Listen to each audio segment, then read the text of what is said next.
Hello there, I'm Sarah, your natural endometriosis expert. Welcome to my podcast. This is the place to be for information, advice and tips on managing your endometriosis naturally. I've been managing my own endo now successfully for about 20 years, and I've been running my own therapy business since 2008, helping others to do the same. If you're curious to cut through all the noise and rubbish that's out there and learn the key to managing endometriosis with minimal reliance on drugs and surgery, then this is the only podcast you'll need. Let's get started.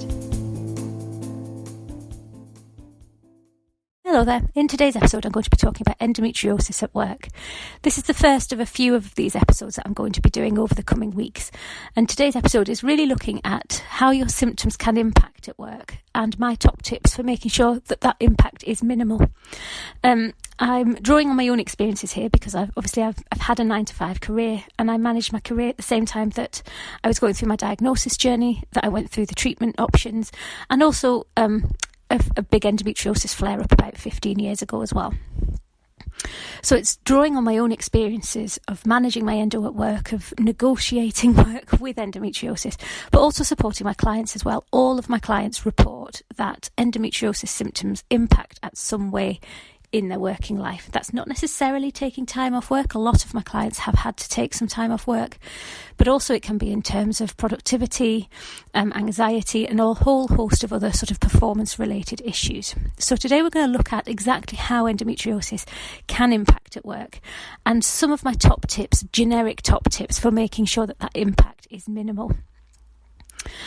One of the key things to remember about endometriosis is that it does impact, or can impact, on so many areas of our life. So for many of us, we see impacts on our relationships, so our closest relationships, our relationships to our family and our friends. And that's not just because of the tiredness, the fatigue, of the mood swings, of the pain, but it's also in terms of having to cancel appointments, or not making plans in the first place. So we see that impacting massively in our personal lives. We can see it impacting on our home life as well as the relationships in terms of doing things like housework, just general day-to-day activities. So for many people, work is the last place where they feel in control. For many of us, we overperform at work because we feel as if we maybe have something to prove. We don't want to let our endometriosis get in the way of our progression at work. And that's massively important. Now, if that does sound like you, it's really important for you to recognise that in yourself. And the reasons for that we will come on to in a short while. It can also be the place that we feel safe. So for many people, work is a routine. It is a reliable place where you know what you're doing. You can function with the symptoms of endo and any other condition as well, but you can focus and function with the symptoms of endometriosis, and quite often it's the place where we see least impact. However, when we do start to see impacts at work, that can have a really, really damaging effect, especially if it is the last place where you feel safe. A lot of it comes down to the type of environment you work in. So the tips that I'm going to give you might not work for your individual workplace. I started having conversations around endometriosis at work I've always had them, but I started ramping up the reach of my conversations when the talk about menstrual health policies started to really raise its head, probably about 18 months ago now. And for some people see this as a great thing, and I know I've kind of been head to head with even big endometriosis organisations who are championing these policies, and I don't believe that this is the answer. It can be the answer in some organisations, but to be honest, the organisations who will embrace the policies are probably the organisations who don't need the policies. I will talk about this in greater detail in another podcast, but the first top tip I have in terms of minimising the impact of your endo at work is gauging the culture of your organisation. Does your organisation have a women's health policy? Does your organisation have a menstrual leave policy? That's the first thing to check. And even check even before you have a flare-up, before you're struggling with your symptoms, because it's good to get a gauge on the culture of the organisation. If they do have a policy, then use it. Don't think that it doesn't apply to you. Don't feel that it's unfair of you to take that leave. Use it to support you if you're going through flare-ups, if you're having symptoms that are getting in the way.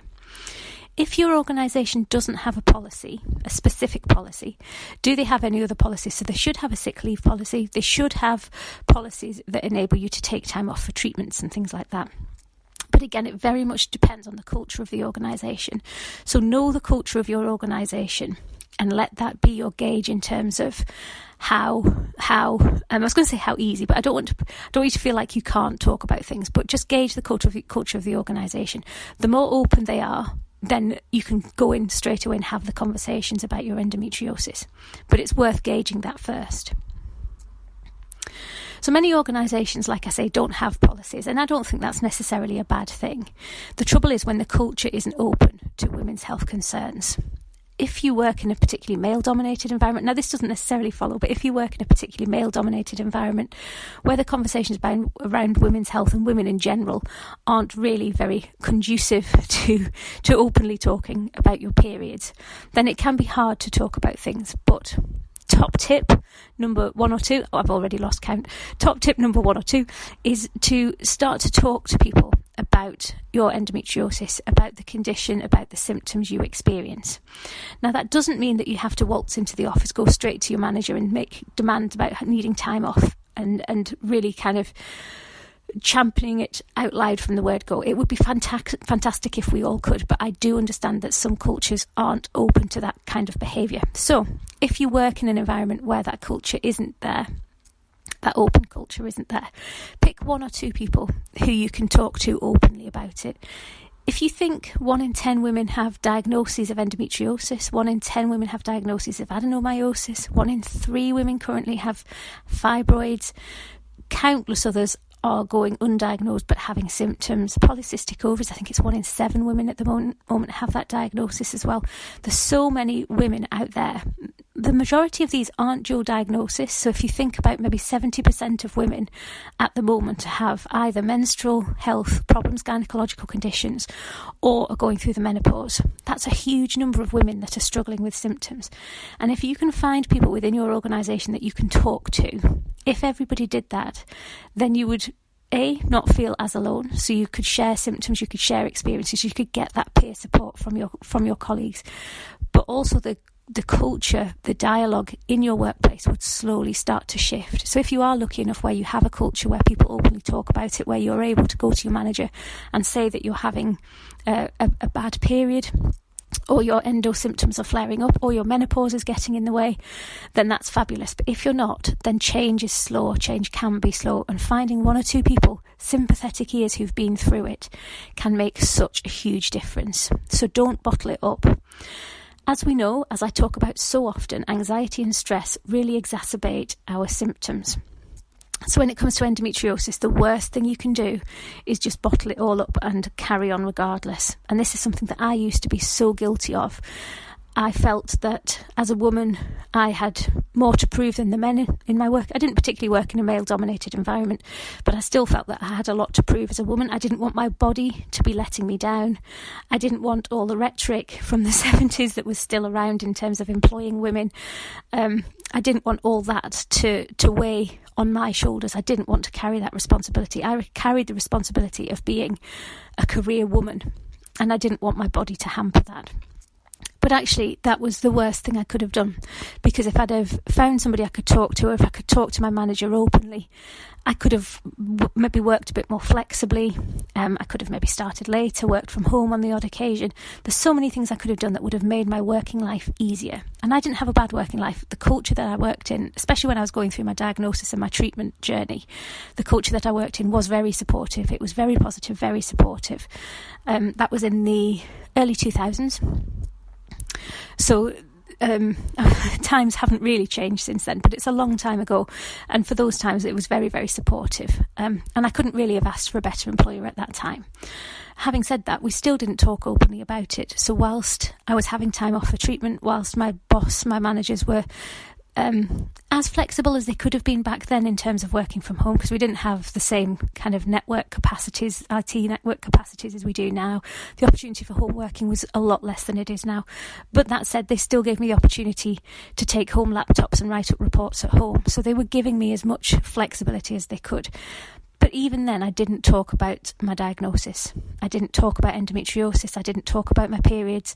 My manager knew the reason, but beyond my manager, none of my team knew the reasons why I was off. They knew I was ill. They knew I was having hospital procedures. But nobody really knew the condition that I was struggling with. So even then, even though it was a supportive environment, I couldn't talk about my symptoms. And actually, when I talk to my clients, this is a massive thing. There was a lady that I was speaking to a few weeks ago now, and it's an example I use all the time because it's so striking. One lady I was talking to who had a very, very senior position in a very good organisation, and she used to take time off work. She used to take sick days if she had particular meetings, because the chairs in the meeting rooms, and you might well have heard me talk about this before, but the chairs in the meeting rooms were covered in a cream leather. And if she was having a flooding day, or if she was feeling like it was going to be an unpredictable time of the month for her, then she didn't feel comfortable. She had massive anxiety around going into the office and having to sit on these cream leather chairs for obvious reasons. That is something that's so huge. And the more we talk about it, the more open we are about our symptoms, then the less chance there is of things like this, daft decisions being made by somebody. Yeah, I'm sure cream chairs look fabulous, but they haven't taken into account the needs of all of their workforce when they were planning the colours of the chairs. Something so simple, but actually has made one huge difference to somebody's productivity and attendance record at work. The more we talk about our symptoms, then the less chance there is of silly, daft little things like this that have huge impacts happening. So, for example, when I go back to my workplace, I never talked about those kind of symptoms. I talked about the symptoms that were a bit more relatable, maybe.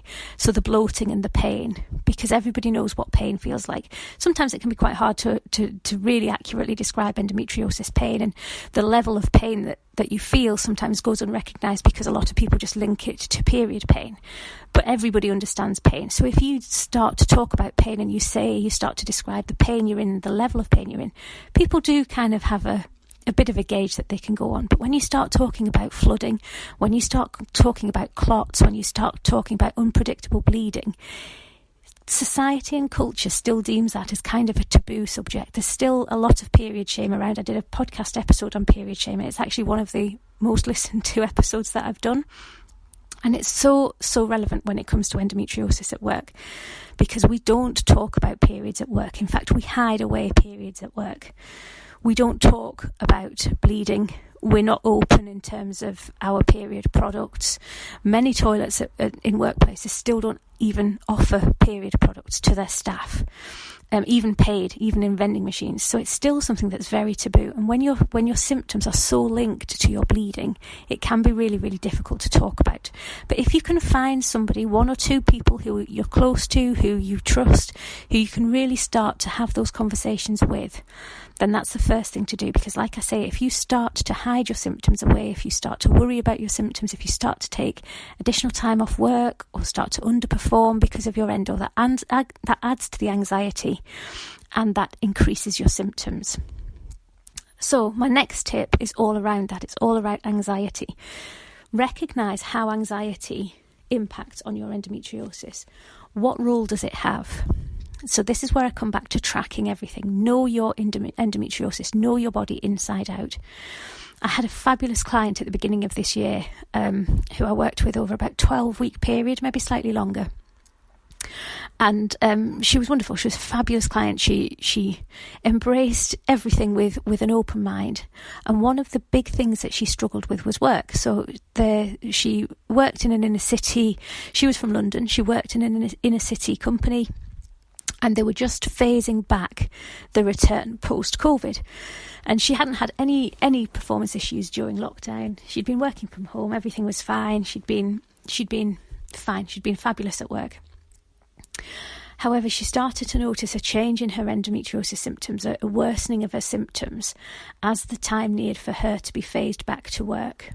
And she realised, when we were maybe it was very early on in the calls, maybe about 3 or 4 weeks into the calls, she realised that the anxiety around going back to the office was due to the anxiety around her symptoms. And you'll have heard me talking about sometimes the anxiety around endo is almost worse than the endo itself. And that was exactly true here. So the anxiety of having to go back to work with the bloating, with the bleeding, with the brain fog, she was getting enormous brain fog. The anxiety around it was making it worse. It was making the brain fog worse. It was causing the pain. It was making her tired. But she hadn't seen that link. She hadn't recognised that cycle. So we broke that cycle. She felt she couldn't talk to her manager about it, but we worked on that. We broke down the barriers that she had around talking to her manager. And by the time she actually went to talk to her manager, which was later on in the programme, that was towards the end of the programme, she had the conversation with her manager. She found out that her manager also struggled with bad periods. I don't think there was a diagnosis there, but her manager had certainly gone through a lot of what she was going through. So her manager actually recognised what was happening and made her phase return to work so much easier. They really worked with her to make sure that it was done in a way that worked for her. It involved occupational health, and to her manager's credit, it was done textbook. It was fabulous. So just by having that conversation, you can make a huge difference. So my next top tips are all around, again, knowing your endometriosis and what works for you. If you have things like essential oils, if you have crystals, if you have things that you know help you, then don't shy away from taking them to work. If you need a plant on your desk to make you feel better, if you need to drink filtered water, then have that conversation at work to get filtered water into your workplace. Take a plant into work. Take breaks, be strong, and take breaks if you need to have breaks. Even a 5-minute, 10-minute lunch break on the balcony or on the top of a fire escape somewhere.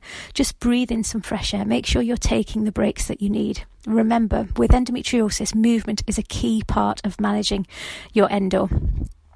So if you're sat at a desk for any prolonged period of time, make sure you're taking some breaks. Make sure you're walking up and down stairs. You're moving around the office. Keep that chi flowing. Keep that blood or energy flowing through your body, through your abdomen.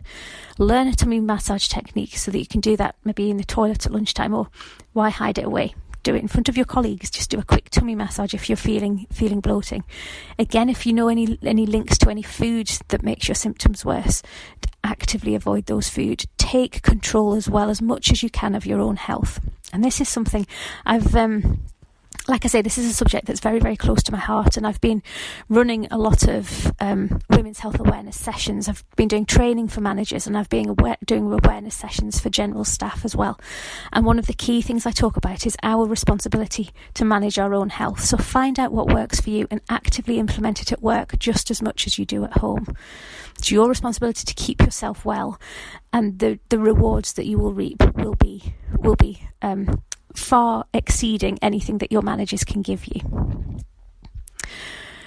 So again, find out what works for you, implement it at work, talk to people, find somebody that you can have those conversations with, find that support, and try to break that cycle. Recognise the impact that stress and anxiety have.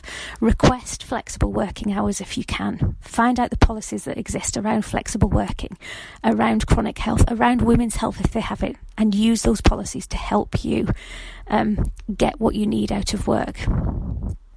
Don't try to battle through. Don't try to just swallow down your symptoms and just battle on regardless, because that is going to make you worse ultimately. And that's the key. The key is ultimately not to get too stressed, to ultimately try and take responsibility for yourself, to ultimately try and educate your manager if necessary about what's going on with you.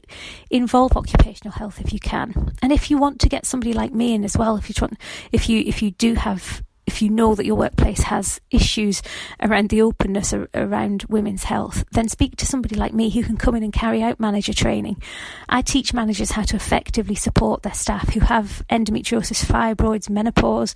Even though menopause isn't a health condition, I talk to managers about what these conditions are and how they can effectively support us as sufferers, how they can support us to do our best at work. Because like I say, work is or can be our last safe space. It can be the last bastion we have of self-esteem, of proving ourselves, of feeling like our bodies aren't getting the better of us. So if it starts to seep into work, the effects can be devastating. find somebody to talk to if that is resonating with you. And like I say, if you want somebody like me to come in, I can run these workshops for you. I can give you access to my self-guided program. So I have the self-treatment for endometriosis protocol. So I have the STEP program that I can get you discounted access for if your employers sign up. I have post-op recovery programs. I have menopause programs. I have all sorts of programs that can help you with your symptoms and help you manage your conditions. So do speak to me. Do reach out if you'd like to consider your workplace for one of these sessions. I've got my clients are building up now. I've just been appointed as the women's health specialist for AJ Bell, which is a huge national firm that deal with investment management, and they've been so open that the engagement sessions have been fabulous. So if you'd like to partake in anything like that, please do drop me a line. Let me know who your workplace is, give me the workplace contact, and I will get in touch with them and see if I can arrange some sessions as well. But if that does sound like you, keep an eye out for some more podcasts that I'll be doing around menstrual leave and around tackling the inequalities at work as well over the coming weeks. Okay, thank you so much for tuning in today. I really hope that you found this podcast helpful. If you did, please hit follow so you can listen to more, and please also share it with anyone else who you think will benefit. And don't forget, if you're looking for women's health treatments, workshops or support within your workplace, you can find all of my services, including our monthly virtual clinic, over at www.healthyandwomenshealth.com. I'll see you next time.